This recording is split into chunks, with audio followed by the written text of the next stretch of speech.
الحمد للہ رب العالمین وبہ استعین واشہد ان لا الہ الا اللہ وحدہ لا شریک لہ واشہد ان محمدا عبدہ ورسولہ اما بعد۔ ہمارے سمانت درشکوں اور پیارے ودیارتھیوں، پوترتا کے نیم سے سمبندھت پاٹھ کرم کے آج کے کال کھنڈ میں انشاءاللہ ہم موضوع پر مسح کے وشے میں چرچا کریں گے۔ وضو کے سمے اپنے پیروں کو دھونا ہوتا ہے۔ یدی کوئی ویکتی اپنے پیروں پر موزے دھارن کیے ہوئے ہے، موزے ایک تو چمڑے کے موٹے موزے ہوتے ہیں جنہیں عربی بھاشا میں خف کہا جاتا ہے، اور دوسرے موزے وہ ہوتے ہیں جن کو جراب کہا جاتا ہے، جو چمڑے کے اترکت کسی اور مٹیریل سے بنے ہوئے ہوتے ہیں۔ سوتی کے موزے، نائلون کے موزے اور دوسرے موزے ہوتے ہیں۔ ستیہ بات یہ ہے، سچائی یہ ہے کہ ہر پرکار کے موزے پر مسح کرنا اچت اور جائز ہے، اور آج کی سبھا میں ہم اسی پر وستار سے چرچا کریں گے۔ امام نووی رحمہ اللہ حدیث کی پرسدھ پستک صحیح مسلم کی واخیا کرتے ہوئے ایک حدیث کی واخیا میں لکھتے ہیں کہ وہ سارے ودوان جن کا ایک اعتبار ہے، جو ایک حیثیت رکھتے ہیں، وہ سارے ہی سارے اس بات پر سہمت ہیں کہ موزوں پر مسح کرنا ارتھات ہاتھ پھیر لینا، ہاتھ بھگا کر کے موزوں کے اوپر سے پھیر لینا، مسح کر لینا، یہ اچت اور جائز ہے۔ آدمی یاترا پر ہو یا اپنے نواس پر ہو، اسے اس کی آوشکتا ہو یا نہ ہو، یہاں تک کہ وہ مہیلا جو اپنے نواس کے بھیتر ہے، اپنے نواس سے باہر نہیں جاتی ہے، اور وہ وکلانگ جس کے اندر چلنے کا بل نہیں ہے، چلنے کی شکتی نہیں ہے، یہ سب بھی اگر اپنے پیروں پر موزہ دھارن کیے ہوئے ہیں تو اس پر مسح کر سکتے ہیں۔ اس کا انکار کچھ بدعتی سموہ نے کیا ہے، جن کے ورودھ کا کوئی اعتبار اور کوئی اوقات نہیں ہے، ان کی کوئی حیثیت نہیں ہے۔ حسن بصری رحمہ اللہ کہتے ہیں کہ مجھ سے اللہ کے سندیشٹا صلی اللہ علیہ وسلم کے صحابہ اور سنگ رہنے والے ساتھیوں میں سے 70 لوگوں نے بتایا کہ اللہ کے سندیشٹا صلی اللہ علیہ وسلم اپنے چمڑے کے موزوں پر مسح کیا کرتے تھے، اور اس سمبندھ میں سب سے اتم اور سب سے اچھی حدیث وہ مانی جاتی ہے جسے امام مسلم رحمہ اللہ نے اپنی پرسدھ پستک میں ورنن کیا ہے۔ کہا ہے کہ جریر رضی اللہ عنہ نے موتر تیاگ کیا، اس کے پشچات وضو کیا اور اپنے چمڑے کے موزوں پر مسح کیا۔ ان سے کہا گیا کہ آپ ایسا کرتے ہیں، اپنے موزوں پہ مسح کر رہے ہیں، پیر کو نہیں دھو رہے ہیں، پاؤں کو نہیں دھو رہے ہیں؟ تو انہوں نے کہا ہاں، میں نے اللہ کے سندیشٹا صلی اللہ علیہ وسلم کو اسی پرکار کرتے ہوئے دیکھا ہے، میں نے آپ کا درشن کیا ہے کہ آپ نے موتر تیاگ کیا، اس کے پشچات وضو فرمایا اور پھر اپنے موزوں پر جنہیں آپ دھارن کیے ہوئے تھے ان کے اوپر مسح کیا۔ آمش کہتے ہیں کہ ودوانوں کو، فقہا کو، اسلام کا نیم بتانے والے علماء کو یہ حدیث بہت پیارے لگتی تھی، اس حدیث میں ان کی روچی بہت تھی، کیونکہ جریر رضی اللہ عنہ نے سورہ مائدہ کے اوترت ہونے کے بعد اسلام میں پرویش کیا ہے۔ سورہ مائدہ کے اندر وہ آیت ہے جس میں اللہ سوامی نے، اللہ مالک نے پیروں کو دھونے کا آدیش دیا ہے، اور چونکہ جریر رضی اللہ عنہ نے اس صورت کے اوترت ہو جانے کے بعد اسلام میں پرویش کیا ہے، تو اس لیے ان کی یہ کریا اور ان کی یہ حدیث سے یہ بات اسپشٹ ہو جاتی ہے کہ پیروں پر، موزوں پر مسح کرنے کا آدیش یہ منسوخ نہیں ہوا ہے، اس میں کسی پرکار کا کوئی پریورتن اور کوئی تبدیلی نہیں ہوئی ہے۔ امام نووی رحمہ اللہ کہتے ہیں کہ اس کا ارتھ یہ ہے کہ سورہ مائدہ میں اللہ سوامی نے کہا فَاغْسِلُوا وُجُوهَكُمْ وَأَيْدِيَكُمْ إِلَى الْمَرَافِقِ وَامْسَحُوا بِرُؤُوسِكُمْ وَأَرْجُلَكُمْ إِلَى الْكَعْبَيْنِ، کہ جب صلاۃ ادا کرنے کی اچھا کرو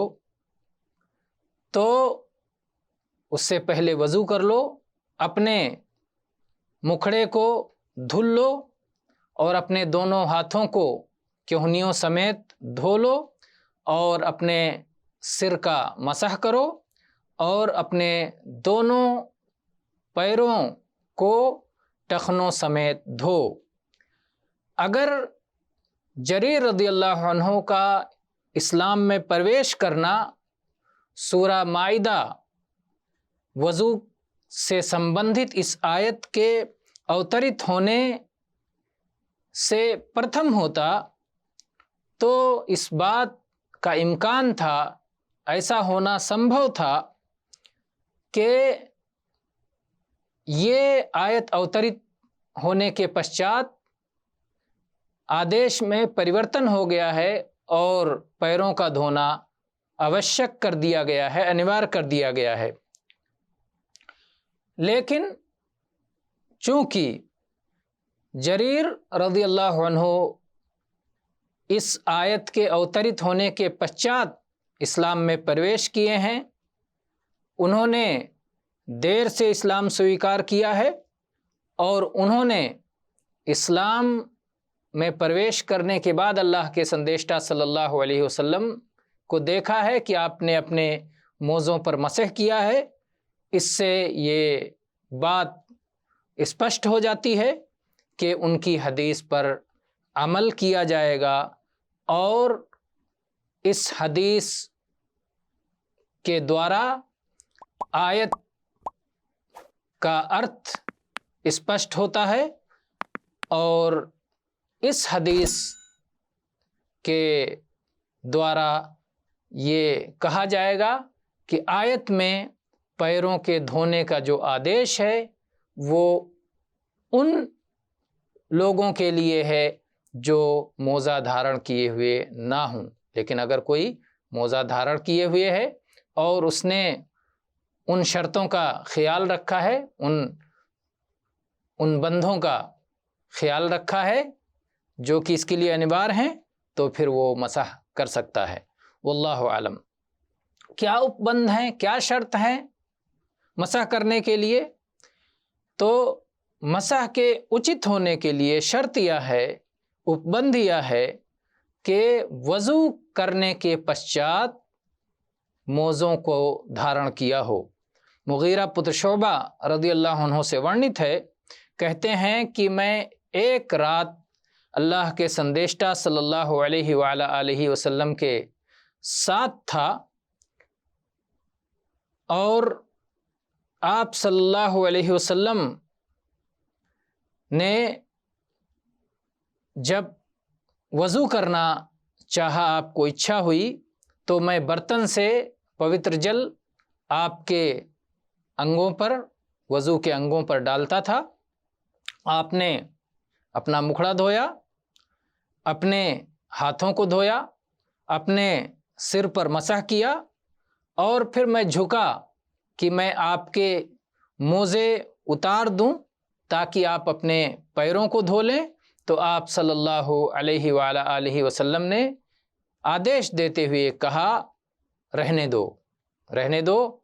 موزوں کو مت نکالو، کیونکہ میں نے جب ان کا دھارن کیا تھا، جب انہیں پیروں میں پہنا تھا، تو اس سمے میرے دونوں پاؤں پوتر تھے۔ اور پھر آپ صلی اللہ علیہ وسلم نے اپنے موزوں پر مسح کیا، یعنی کیول ہاتھ پھیر لیا، ہاتھ کو پانی سے بھگو کر کے پھر اس کے موزوں کے اوپر سے اپنا ہاتھ پھیر لیا، مسح کر لیا۔ اس حدیث کا الیکھ صحیح بخاری، صحیح مسلم میں ہے، اور یہ حدیث سدھ ہے۔ کتنی مدت تک، کتنے یگ تک، کتنے سمے تک مسح کیا جا سکتا ہے، اس وشے میں علی پتر ابی طالب رضی اللہ عنہ سے ورنت ہے کہ اللہ کے رسول، اللہ کے سندیشٹا محمد صلی اللہ علیہ وسلم نے 3 دن اور 3 رات یہ یاتری کے لیے نشچت کیا ہے، نردھارت کیا ہے، اور 1 دن اور 1 رات یہ نواسی کے لیے نردھارت کیا ہے۔ تو اگر کوئی یاتری ہے تو وہ 3 دن اور 3 راتوں تک اپنے موزوں پر مسح کر سکتا ہے اگر اس نے وضو کے بعد اسے دھارن کیا ہے، اور 1 رات اور 1 دن تک وہ منش اپنے موزوں پر مسح کر سکتا ہے جو کہ نواسی ہے اور یاتری نہیں ہے۔ کس جگہ، کس استھان پر مسح کریں گے اور اس کی ودھی کیا ہوگی؟ تو جب آپ نے پیروں پہ موزہ دھارن کیا تو موزہ کے اوپری حصے پر، یعنی پیروں کے اوپری حصے پر مسح کریں گے، پورے موزے پر مسح نہیں کریں گے۔ اس سمبندھ میں علی پتر ابی طالب رضی اللہ عنہ کا کتھن ہے کہ اگر ہمارا دین ہمارے اپنے بدھی کے انوسار ہوتا، ہماری اپنی بدھی سے اسے بدھی کے انوسار کوئی بات کہی جاتی، تو سوچنے والا سوچتا، کہنے والا کہتا کہ موزہ کے نچلے حصے پر، نچلے بھاگ پر مسح کیا جائے، اوپر حصے کے بجائے۔ لیکن کہتے ہیں پرنتو میں نے اللہ کے سندیشٹا صلی اللہ علیہ وآلہ وسلم کا درشن کیا ہے کہ آپ اپنے دونوں موزوں کے اوپری بھاگ پر مسح کیا کرتے تھے۔ اس حدیث کا الیکھ سنن ابی داؤد میں ہے، اور علامہ البانی نے الاروا 103 نمبر پر اس کا ورنن کیا ہے۔ اور مسح میں اتنے بھاگ پر ہاتھ پھیرنا پریاپت ہے، کافی ہے، جس کو مسح کہا جا سکتا ہو۔ جس طرح سے چمڑے کے موٹے موزوں پر مسح کرنا اچت ہے، جائز ہے، اسی پرکار جوتی پر بھی اور جرابوں پر بھی، جو نائلون کے، سوتی کے جو دوسرے موزے ہوتے ہیں، جو بھی پیروں میں دھارن کیا جاتا ہے، پہنا جاتا ہے، سب پہ مسح کرنا اچت اور جائز ہے۔